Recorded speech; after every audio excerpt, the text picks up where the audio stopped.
Rapport pour la capitale. Laboratoire 512, expérience 476, type A. Ça fait 3 mois qu'on a relâché le corps. Il a décidé d'en devenir un. Juste un corps.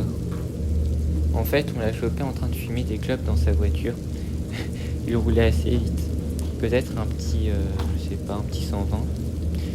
Mais bon, il était déjà très étrange. On dirait, qu'il était absent. Avant cet accident, il était déjà très dérangé. Cocaïne, cannabis, crack, enfin bref, un monde fabuleux qu'il a beaucoup fréquenté. Alors je vous laisse imaginer en conduisant.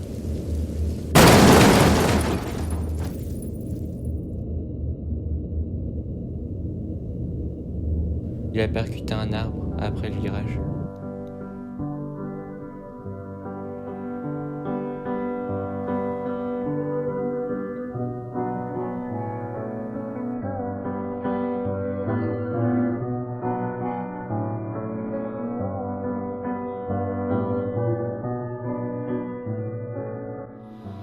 Alors, il s'appelait Achille Dupont. Et franchement, c'était génial parce qu'on recherchait des patients qui avaient des problèmes d'addiction. Et comme notre labo a accès aux caméras de surveillance de la ville, on a pu l'observer et l'étudier avant de pouvoir lancer l'expérience. Le 17 décembre 2104, il s'est sectionné les 2 bras pendant cet accident. Le choc était si violent que son véhicule s'est compressé comme les sculptures de César.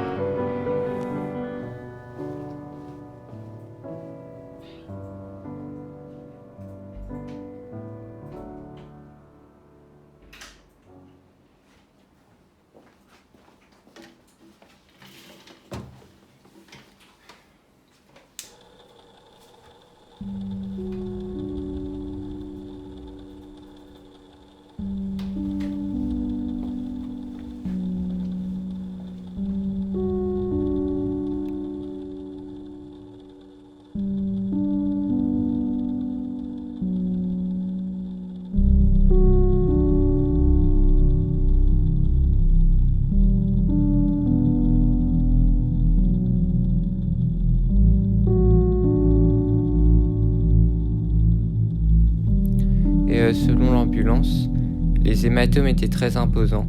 Ses bras avaient triplé de volume, son sang sortait par jet et sa chair était nue, là où se situaient les impacts.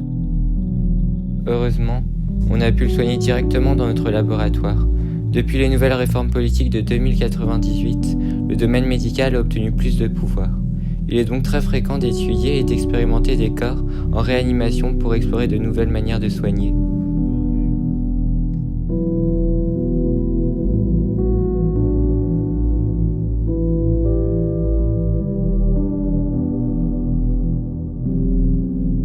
Nous sommes ici, le laboratoire 512, et nous étudions le pouvoir de l'addiction. Ça fait déjà plusieurs années qu'on travaille sur un prototype bionique qui serait capable d'assister des personnes en besoin. Sur le cas d'Achille Dupont, patient 142, on a voulu utiliser une version bêta du prototype en s'appuyant sur son addiction aux drogues.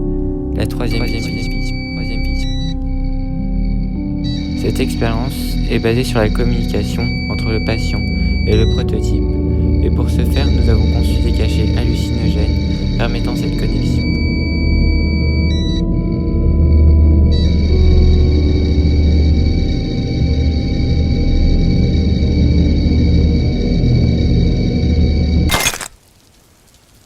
Quand il s'est réveillé, il avait l'air étrangement très serein.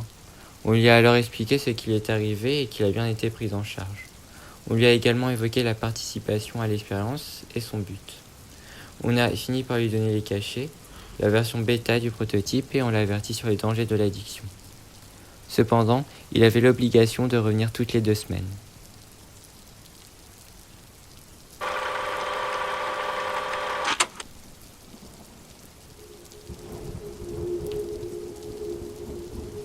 Deux semaines plus tard, il revient. Son état avait l'air dégradé. En l'espace de 2 semaines, il semblait différent. Il avait perdu sa couleur qui virait vers le blanc, pâle, et ses lèvres étaient violettes. Mais bon, on s'y attendait. L'objectif de cette expérience n'était pas de stopper son addiction, mais de la pousser encore plus loin pour découvrir de nouveaux aspects de celle-ci. Grâce à nos appareils, on a pu voir le nombre de cachets qu'il a ingérés lors de cette période. 30. 30 fois où il a pu communiquer avec la troisième vision pour obtenir une vérité illusoire sur son ancien corps. Corps qu'il veut absolument récupérer. Et il nous a clairement dit ce qu'il voulait. De nouveaux cachets. Alors, on a obéi. On lui a donné 3 plaquettes supplémentaires.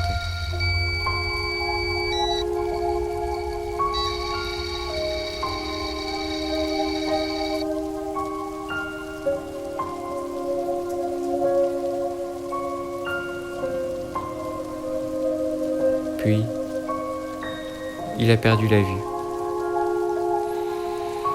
Même si on ne lui avait pas précisé que prendre une forte dose de médicaments pouvait être dangereux, il en a très clairement abusé. Il a consommé l'entièreté des cachets, un total donc de 90 en l'espace de 14 jours.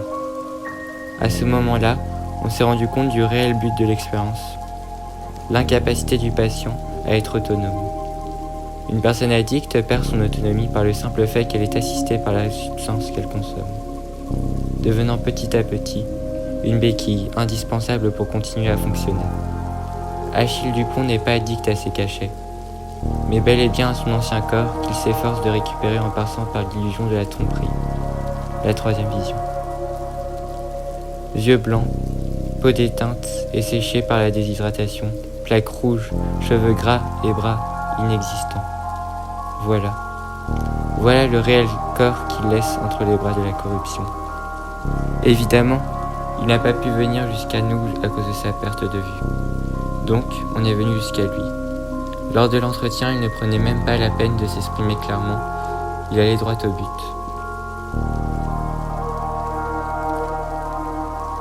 Alors, on obéit.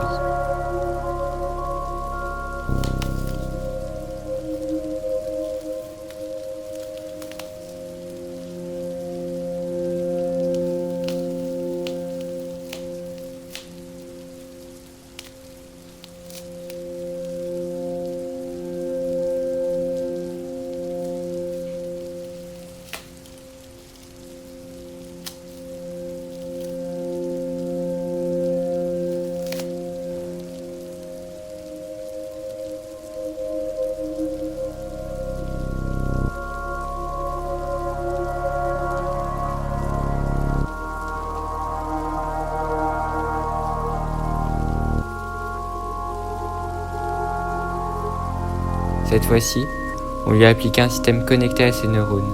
Il ne récupérera pas entièrement sa vue, mais assez pour qu'il puisse reconnaître ce qui l'entoure. Grâce à cet appareil, il peut injecter directement la drogue décachée dans son cerveau par le biais d'une sonde cérébrale. On lui offre son désir autodestructeur qui participe à sa propre survie. Plus de désir, plus de raison de vivre. S'il n'accède même plus à ses rêves, à quoi bon reculer sa mort? Son corps périt dans le gouffre de ses envies. Il tombe, sans plus jamais s'arrêter.